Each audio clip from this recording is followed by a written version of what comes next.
Alright, what's going on, guys? Standard back at it again for another video. We're kind of coming to the end here, wrapping up the series, but trying to figure out how I want to go about this. So as you can see on our screen here, we do have our long setups. These are kind of just like my ideal setups. 4 different categories, and a few examples of each. I'm thinking today I'll go through half of them, 2 different types of setups, 2 of the 4, and then another day I'll do another 2 of the 4, and then so that'll comprise of 2 episodes. Then I'll make another 2 episodes, splitting up half of the short setups. Another 2. There's 4 of those, so just 2 and 2. So yeah, that's probably what's going to be happening. So if you're watching this and you want to skip ahead and go over the short setups, it'll probably be 2 videos from now. Given that you're watching this when I've already posted it. So, yeah, I do think in the future I probably will continue to upload examples, but that should be about it. I would probably say like maybe once a month, at the end of each month, or maybe the end of each quarter. That sounds more realistic. I'll come back on and kind of just really just kind of summarize the quarter's best opportunities. I think that'd be a good idea. I don't know, it just sounds good even saying it. Alright, so first setup we're going to be diving into. So we have here the peg setup. I think in my last episode it was how to trade the peg setup, and so we're just gonna have a bunch of examples of those today. I think that'd be a good first one to kind of go through. Kind of correlates directly, and it will be a simple understanding. So as you can see, this was taken of Abercrombie and Fitch, A&F. This is about like a few weeks ago, I guess you could just say. That's when I took the screenshot, at least. So yeah, the June or end of May earnings. As you can see, big power earnings gap. Gapped up from like 157 up to like, geez, all the way up to like upper 190s.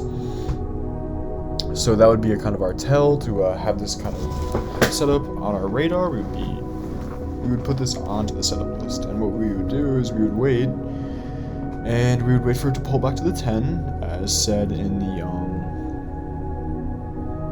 the last video. Yeah, blanked out right there. We would wait for it to pull back to the 10 EMA on low volume, classic peg, power earnings, low volume pullback into the 10, and it kind of develops its own structure. And what do you know? We get a high and tight, low volume candle, and blast off from there. Furthermore, I remember specifically when I traded this, I was looking to honestly just exit on this upcoming day, but I exit most of my trades during morning or before market close.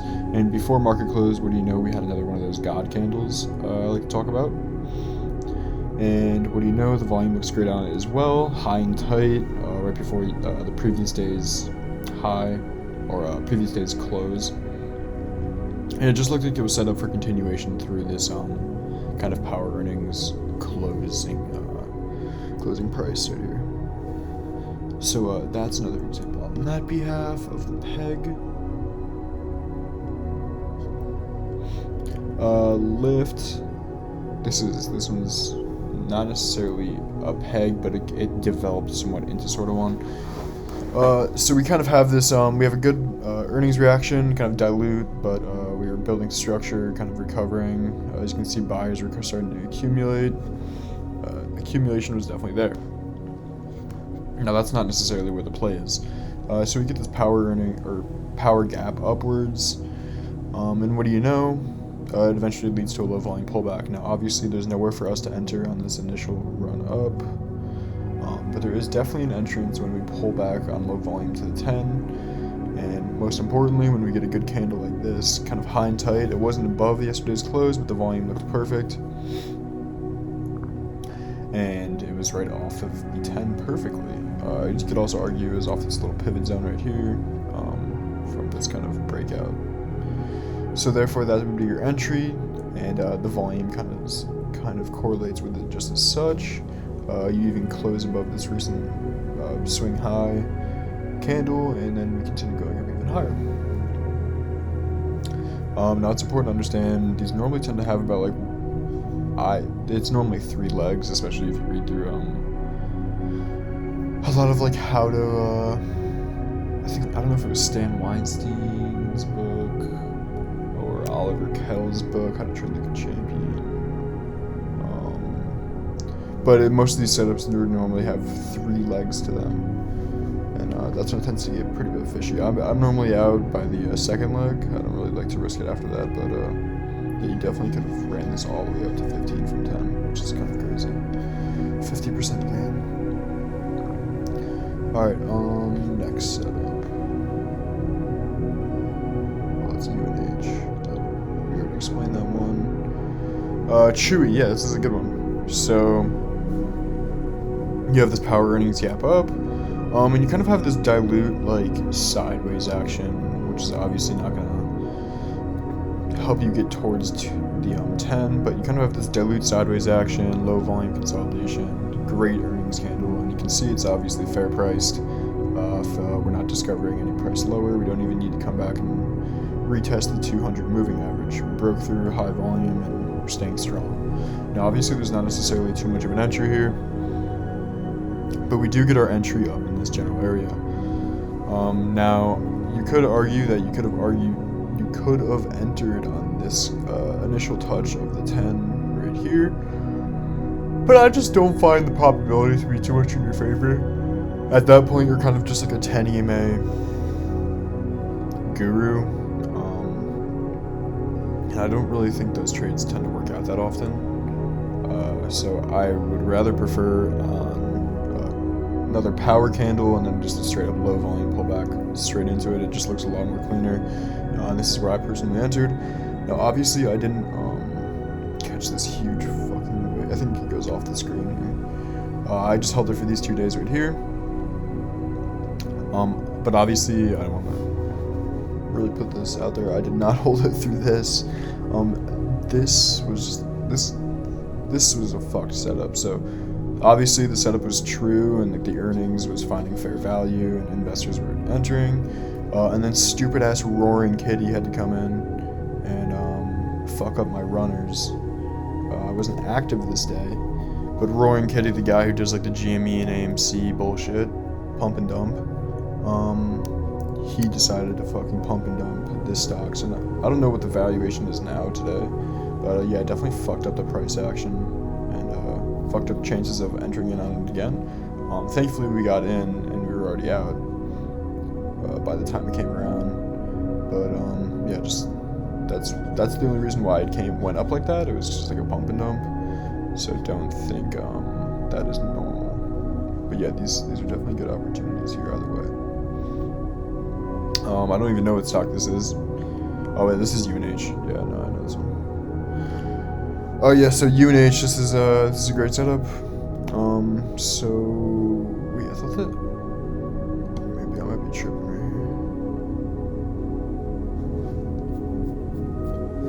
here. Alright, word, I actually don't. I'm slightly confident this might be UNH. This might be Johnson & Johnson though. I think it's J&J. Pretty sure. So yeah, similar kind of setup, just this power gap. Doesn't even necessarily have to be earnings, as you can probably start to digest. Power gap to the 200 day moving average, kind of retesting this pivot high that would go off the screen here, and make it a little bit larger here. And we get this crescendo volume, low volume pullback, right into the 210. And if it wasn't enough for you to be convinced to enter there, you can see the volume comes back in, and we don't even necessarily get declined from this recent pivot high here. We hold strong. There's nice when you get candles like this that are strong and full, and they finish the day full with no real wicks on top. That's also very convincing. So yeah, I'm pretty sure that's J&J. If I go look back, that was like the end of July. This one's, pretty sure this one's UNH. Yeah, no, I know for a fact this one's UNH. So here's UNH.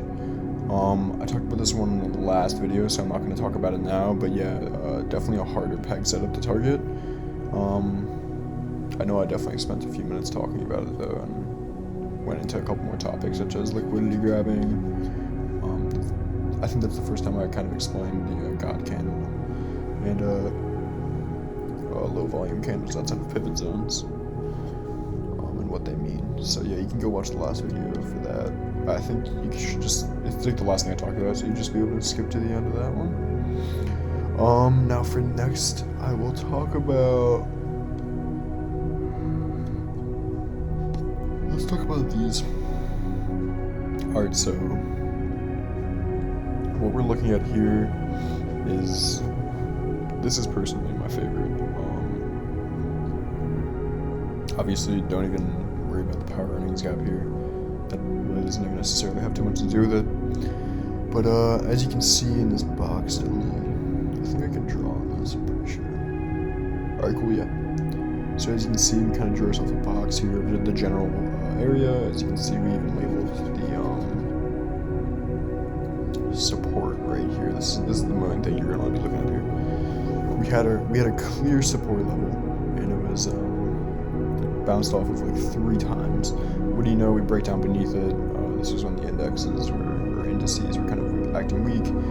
We reject from beneath it. That's now support turned into resistance, and we break down kind of to this next consolidation zone and bounce from there. Now, when you kind of, I think this day is the Friday. Maybe it was this day. But what I was looking for when I initially seen this is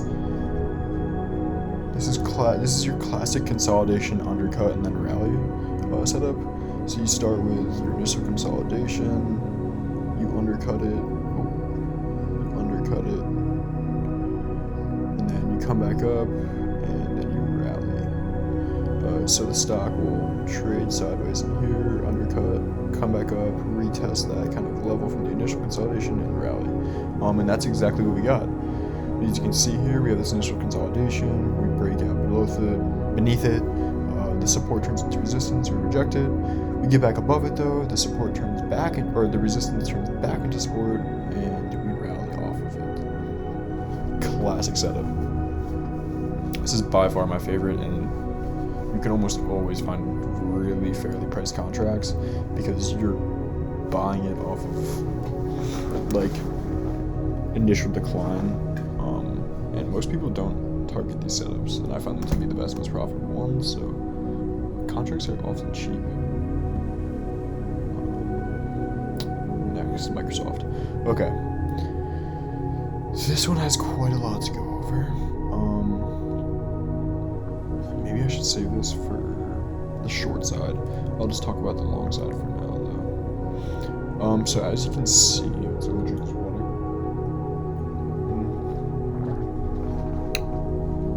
I'm a big fan of this markup tool. It's pretty clean.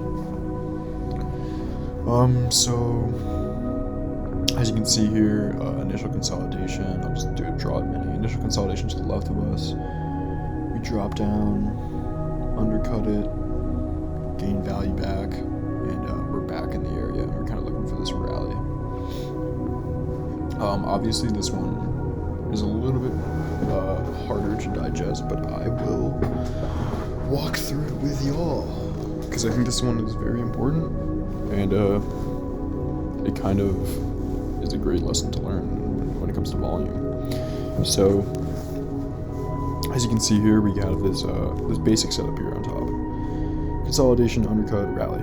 Now, this would be our initial entry point right here.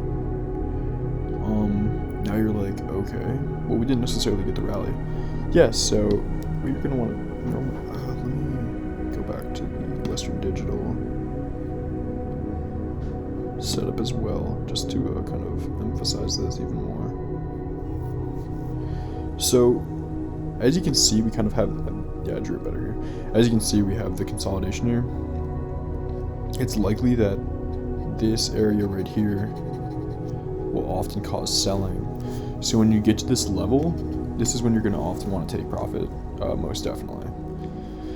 At least sell half. But the thing with this Western Digital setup was that we gapped through it, and we retested it from above and bounced off of it, so there was no opportunity for us to do so we held through.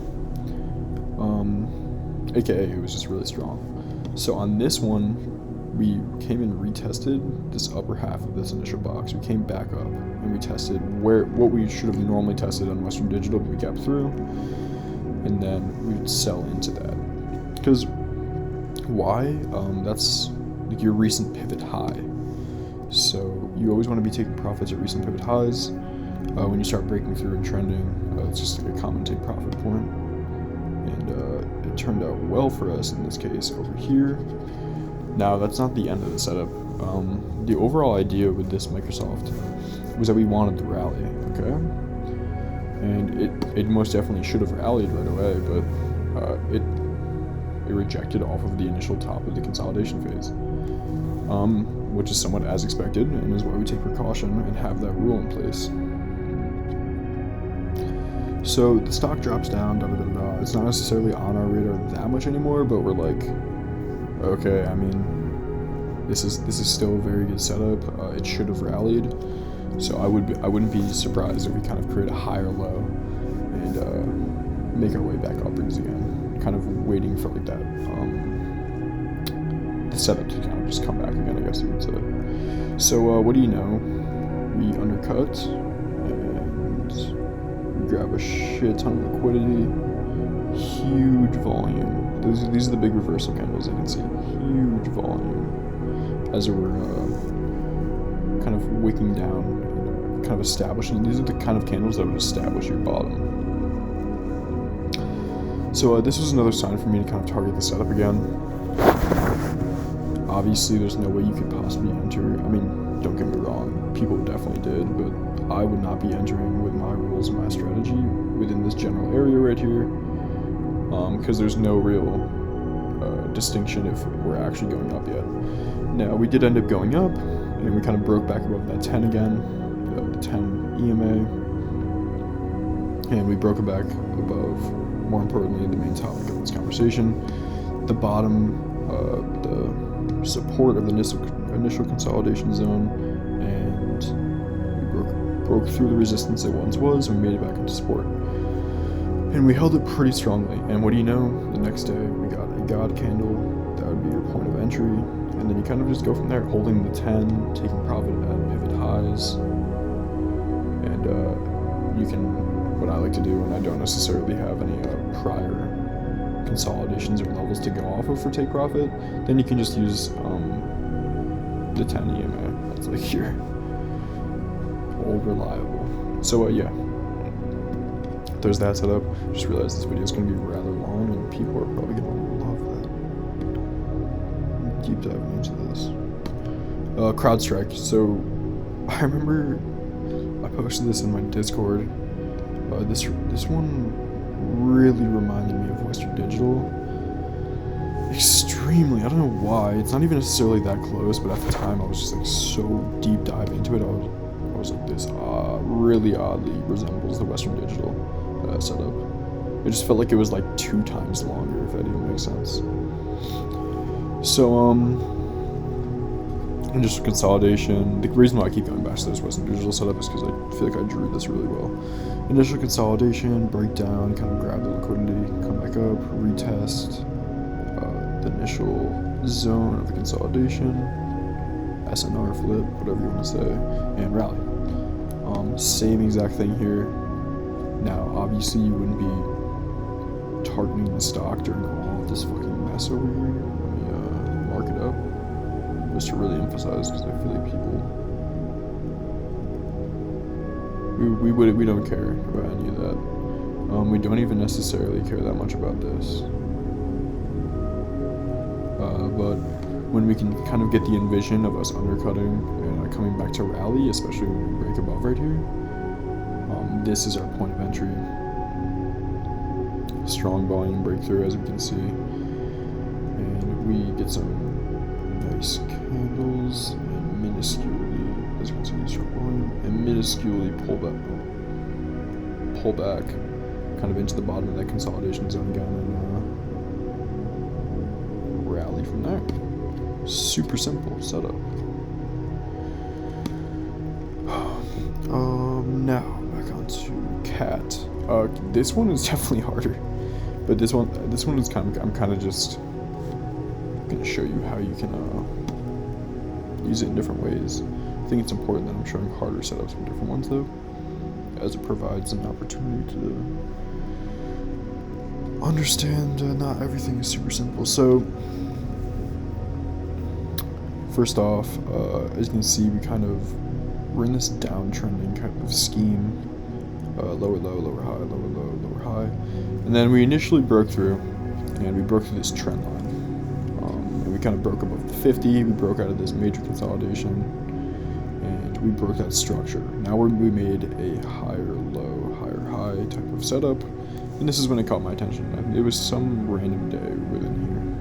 I was like, okay, this can be actionable for the kind of consolidation. We kind of undercut it, come back up, we retest right here, and then we target the recent swing high. Can top the consolidation area. Now I know people in my Discord found this one hard to understand when I first explained it. So it's essentially just the same exact thing, except we're kind of moving in smaller increments. We're retesting not only the trend line, but the top of the consolidation, or the bottom of this consolidation. The moving averages are also in our favor. And when you kind of have these relatively larger volumed inside day candles that finish at the top of the day, that's also an entry for upside. That's another positive candle that you can refer to as the God candle. So that's how I got in on this one and targeted the recent consolidation high. Hopefully that makes sense. I feel like it's almost hard to explain. It's really simple.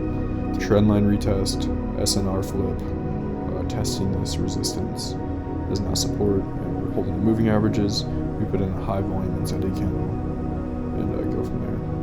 I personally entered at the end of day on this downside candle, which was obviously a lot more risky. And so I think it's important to emphasize the high volume inside day candle as well,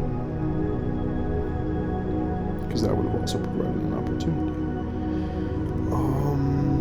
Okay, we're gonna jump on ARM. I hope this is super evident to all of you. I feel like the setup is really good. So you can see we kind of had this recent, I didn't box it out this time around, but kind of had this consolidation low. After this earnings gap up, this is where we kind of based at. You can see if I were to drag this out of the way, we even came up. You can see the wick right here. We retested it from below and rejected. You can see here as we were wedge popping and kind of crossing back. We eventually reject from it again, and then we break through it, which is very important. We break through, and as you can imagine, if this is our box right here, except it's a little bit of a triangle, we undercut, come back up, and then we retest and rally. So we come from this consolidation, undercut, come back up, and retest and rally. Super simple setup. Really just looking for the retest of the recent consolidation zone, and then this is why you kind of be targeting these recent pivot highs as take profit. As you can see, we got a good bit of consolidation here along these recent two pivot highs. So a good area to take profit there. It's quite profitable, 123 to 133. You put 10 delta, and then you would leave the rest of your contracts for these rest of these two pivot highs right here. The top of the consolidation right here, and this ultimate earnings gap up high up here. So hopefully that one makes sense. Pinduo Duo. This one does not belong on this side.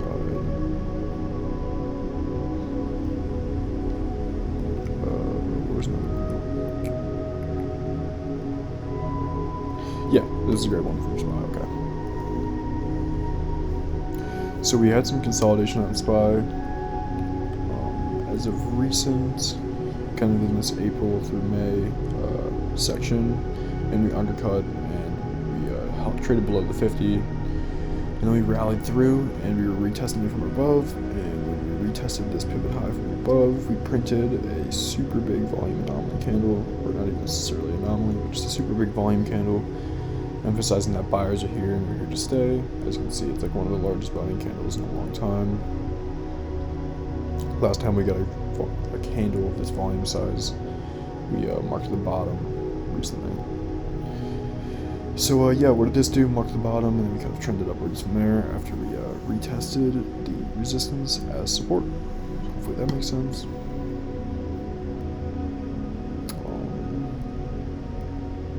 QQQ, similar type action. I'm gonna put this one in the short setup type of thing now. This one would have been really hard to understand if you weren't watching SPY as well. GMO, this is a good one. As you can see, break out of this recent consolidation here. We kept undercutting and rallying, undercut and then rally, then we eventually break through.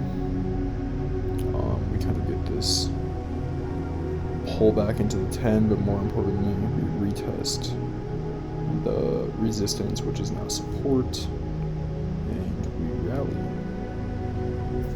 So hopefully that makes sense. Super simple. The overall idea is just retesting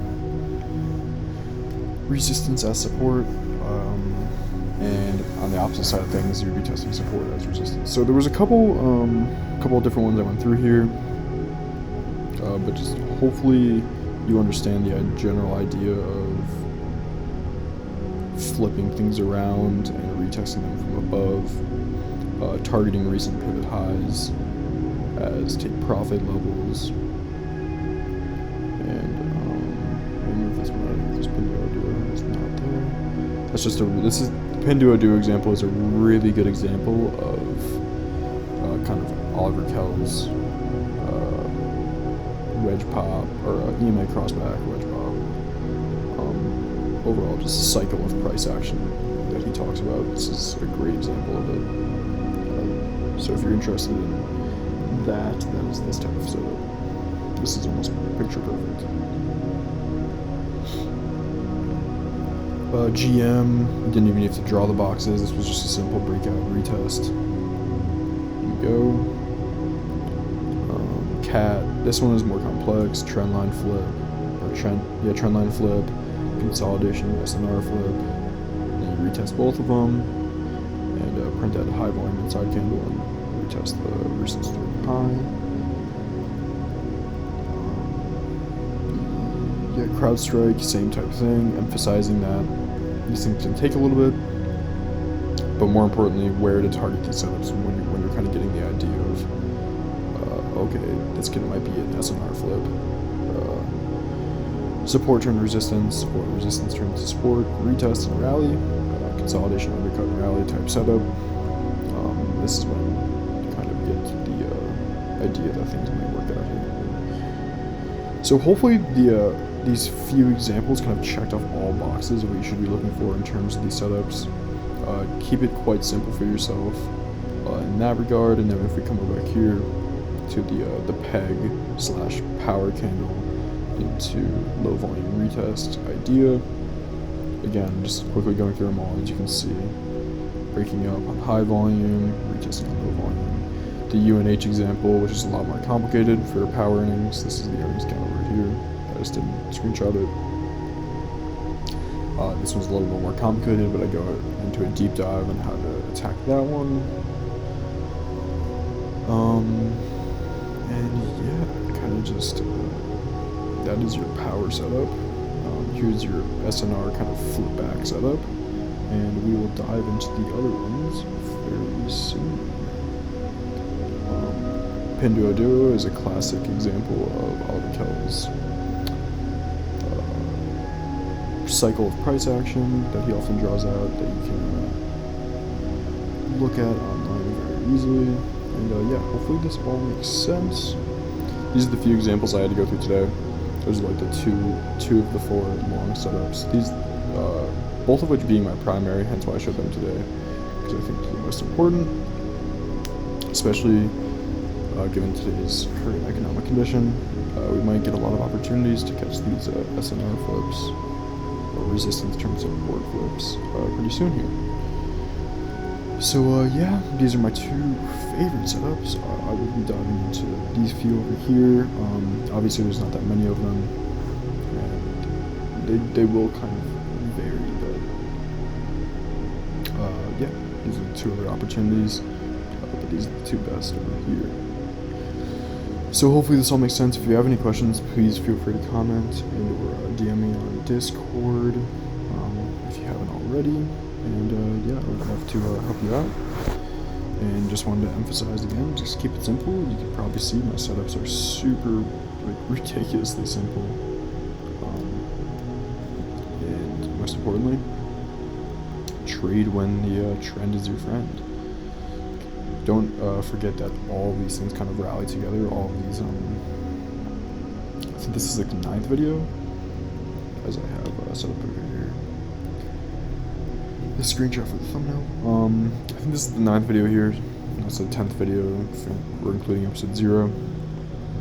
Remember, everything kind of comes together. So just because I'm showing you the setups and the strategy doesn't mean you'll necessarily understand it if you don't understand the prior videos. That's where kind of these opportunities and setups will start to make more sense, and they'll be clear because you understand the underlying concepts. So don't underestimate the previous videos just because I'm giving you the strategy and setups here. I would be very surprised if you were able to take these setups without even watching the previous videos, because you'd be kind of hesitant and or you wouldn't necessarily understand it as well. So yeah, the other videos kind of emphasize how to target a profitable market environment, what sectors to target, what stocks to target, how to find good stocks, what to look for in the indices in order to find such. Kind of just going over everything, really. How do we get to this point, knowledge-wise, so that we can trade these setups and find them in the first place. So yeah, again, I hope it all makes sense, and I will catch you all very soon for the 11th video, of which we'll be going over this side of the setups. And yeah, make sure to chart your own setups out, or screenshot these examples on your own charts, and maybe create your own folder of setup that you like, so you can kind of reinforce it in the future for your own self. As always, stay happy, my friends. Smile more. Peace.